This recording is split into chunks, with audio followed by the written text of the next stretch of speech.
YouTube? It's your girl DeeDee. Welcome and welcome back to the channel. Thank y'all so much for tuning in once again. So I'm back with another reaction video. Now, this reaction comes from Mediocre tutorials and reviews. I don't think I've ever reacted to one of his videos, but I thought this one was interesting and I wanted to share. Make sure you are subscribed to the channel if you like the content. Share and like the video if you can. Hit that notification bell to be notified when I upload new content, all right? So we're gonna hop into this one. Make sure you chime in the comments. I definitely want to hear what you got to say. So let's go ahead and get into the video. Hi, Ivy. How are you? Do you consider yourself a part of the MT Army? Excuse me, the MTRs? Honestly, I don't. What does that mean? Honestly. How long you been watching the content on the channel? Not long. This is your first video, isn't it? No, this is like maybe my second or third video. All right. My guess is that you want to disagree with me on something. Let's go. What you got for me? Yeah. The whole thought thing or whatever. I don't know, like, what is the beef with sex workers or the beef with sex workers? Are you a sex worker? I was a stripper, yeah. So I was in the industry. You were a stripper. Okay. How long was you stripping? Oh God, I think I started in like 2008. Okay. And for like 10 years. For like 10 years? Let me see. I graduated in 16. So I stopped in 2015. I'm sorry, you graduated in 16 and you stopped when? In 15. You graduated in 15 and when did you stop stripping?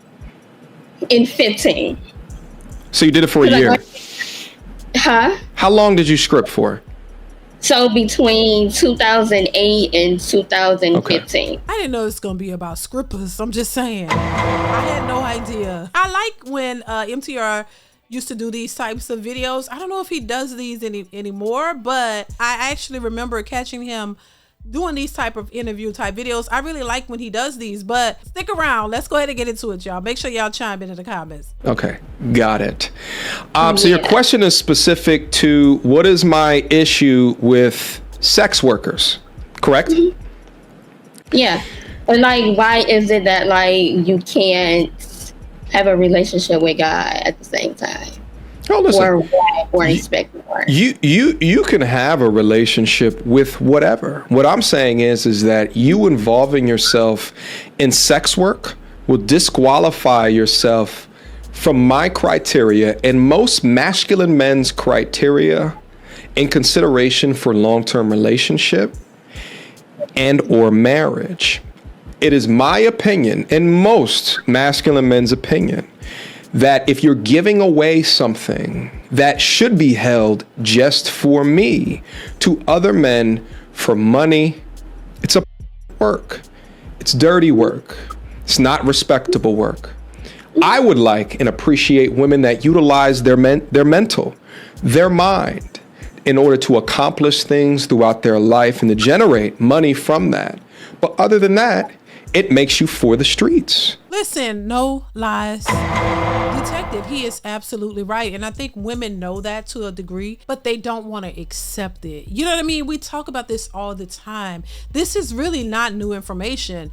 Sex work, women who sell their bodies, you know, for money, has never been a job that was respected. But they try to, you know, look over it and try to come up with a new way for it to be acceptable and try to force men to accept them as a result. And this has never been a respectable job, or, you know what I'm saying, looked at as something that women should be doing. And I know there are many different circumstances and instances and reasons why women choose that type of work, but it still remains that that type of work is not something that anybody looks at and say, oh, that's a respectable job. Oh, we respect it. And, you know, we would love for our daughters to do that as well. No, it's not one of those things that it's not something that you would promote or push on your own daughters or anybody to do.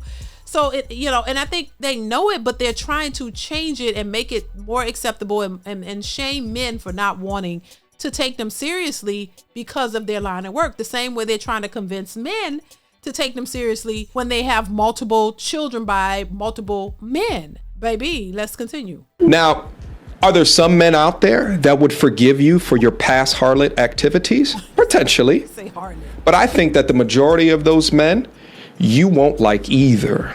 I think that the majority of feminine women are looking for masculine men to take them seriously. But if you do sex work, it will disqualify you from most men. Let me ask you a follow-up question to that. Okay. Do you respect the men that came down and paid money to see you naked?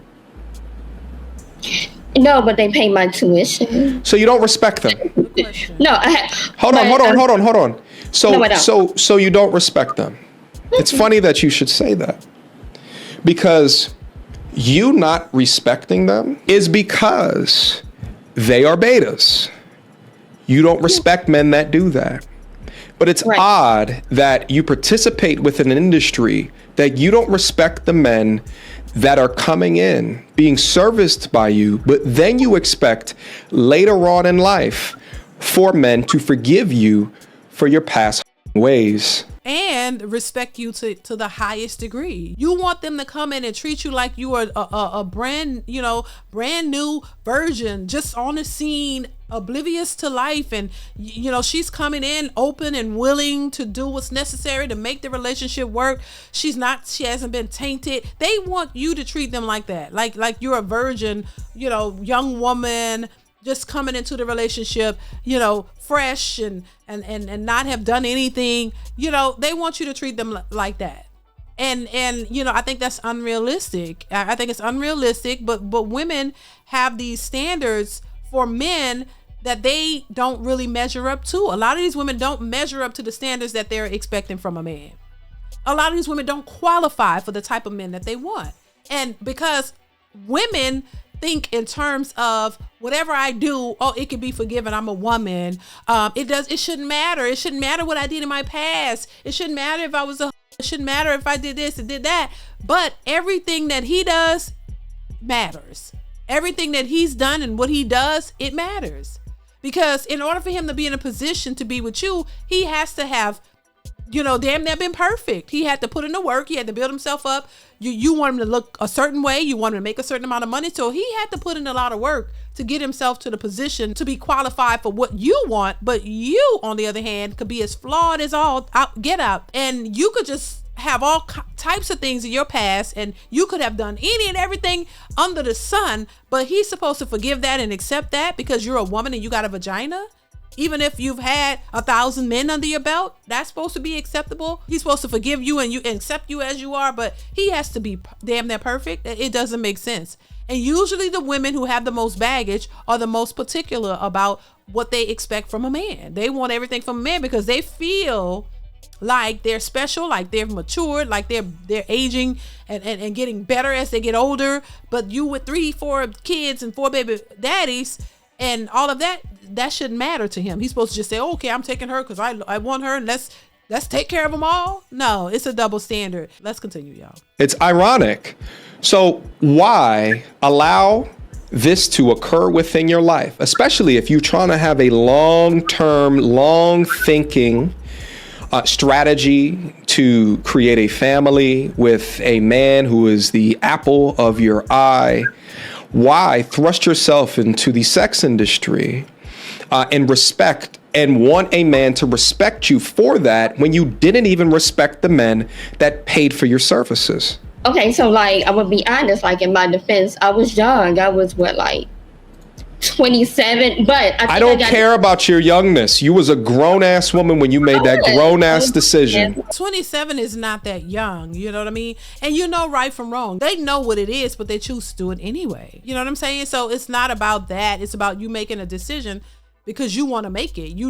Look, hey, this is the way I'm going to make some money and I'm going to do it. And you're not thinking about the consequences. You just do what you want to do and you'll deal with that later. That's how they think. And just like if I put tattoos all over my face, it was going to disqualify me from a majority of women that are considering a man of marriage and material. And my thing to you, and I try to say this to as many young women as what I possibly can before make these errant decisions to join OnlyFans into the short term, to be scrippers into the short term, that you're making a long-term mistake. if you want family, if you want marriage from a guy that you respect. Does that make sense? Yeah. It makes total sense. It makes total sense. That's just what it is. And this is exactly, and this video is old. These are still the challenges that these types of women are facing today. Educated women, women who choose, sex work, they're facing this very challenge today, 2025. They're facing the exact same challenges.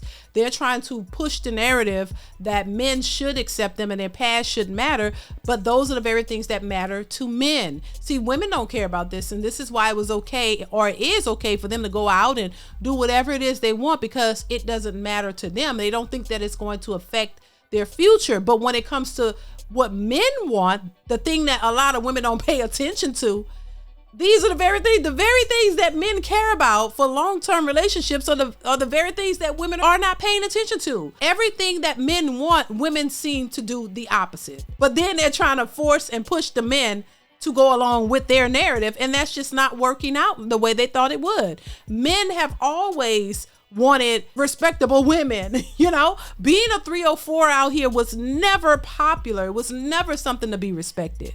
And I think women know it, but because we're living in a society of, it's empowerment, we are free, we can do whatever we want. And look, I'll say this, go travel. Traveling is not my thing. I'm getting tired of everybody talking about traveling, but I'd rather you go travel. Go see the world, go do something.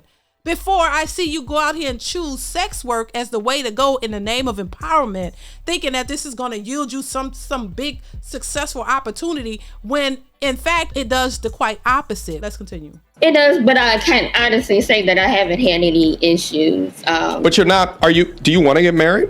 And are you married right now? So I am not married. I'm going to say marriage is not like the top priority. Because I haven't met that person. So if you haven't met that person, then why do you also say that you don't have issues? You said I don't have what? You said that you don't have issues in attracting a man, is essentially what you were trying to say. But yeah. You're not currently married right now, right? Mm-mm. So explain how you don't have issues. Are you attracting men that you would want them to get on bended knee for you? I have, yeah. Which means so what happened with those men? You were unable to keep them. Why is that? I was young. I was focused on other things, and ironically as it is, even though my past is what it is public information. Yeah. I am respected out here. You said you're what? I'm respected for what I do and the things I've done.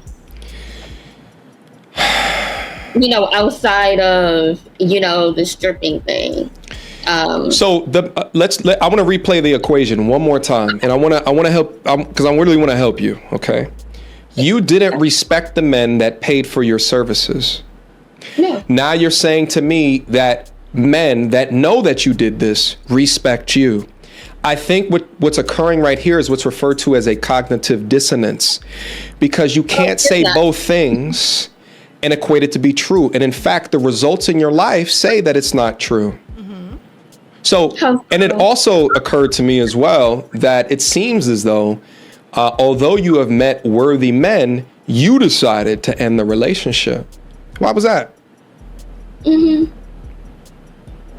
So why would you, but you just said that you met worthy men. So why would you decide to end the relationship if you've met worthy men that you would want to get on bended knee? You see how that doesn't make sense?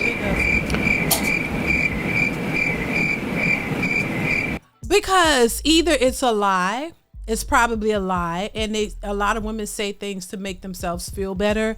But a lot of times they lie, and it's the truth about the situation. Because now when you start talking to him, when you really break it down, and he's asking great questions in my opinion, because he's getting to the nitty gritty, and this is where you hear crickets. Because now they realize it doesn't make sense, and then they feel bad about it. And so now you don't know what to say, because as long as you can like over talk somebody or ignore these questions altogether and just go on with I'm independent, I don't need a man, I can do what I want, and you're not getting these types of questions, you can continuously make yourself feel good about your choices and block out any naysayers or anybody who's going to make you really think and really look at your actions and look at what you've been doing, so that you can realize how foolish it looks. You know what I'm saying? Because a lot of women don't want to be held accountable, and so they don't want to look at their choices, because it'll force you to be accountable, or it'll force you to pay attention to your choices and what you're doing. And for women who make these types of decisions, they don't want to focus on it. They want to block that out. They want to move past it. They don't want to talk about it. They don't want to get to the root of it. They want to just continue to do what they want to do. And they don't want to hear anything that contradicts what they feel or what they think, because they've built up in their minds that what I've done is my choices and nobody can shame me for it and nobody can tell me anything about it. I do what I want and there's nothing wrong with it. And as long as you've created this scenario in your head to make you feel good about your choices, you want to stay there. So when you start getting to questions like this and making you see it for real and look at it, it could be very hurtful, because it forces you to look at yourself and to look at your choices. For a lot of women, that's hurtful. They don't want to do that. They don't, because they don't want to take accountability. They want to continue to do what they're doing with no questions asked, no scrutiny, no shame, no nothing. They just want to keep doing it. And this is why the cycle continues. This is why they don't learn from their mistakes. They continue to do the same thing over and over and over again, looking for a different result, and they get the same results over and over. And then there's no real justification for it, but they will try to justify why they're in a position. Look at Melissa Ford. Look at a bunch of these other women who are still trying to justify why they're single, why they don't have kids, why they don't have a family, why they're still at their big ages still out here looking for a man to take care of them and love them, to be with them, and they're not finding it. So guess what? I'm going to leave it here, you guys. I'm going to put the link to his full video so you guys can check out the rest of this. I thought this was interesting. Let me know your thoughts on this particular video. Chime in the comments, y'all. Share and like the video. I definitely want to hear what you have to say. So let me know what you think in the comments, and I will see you guys in the next one. Bye.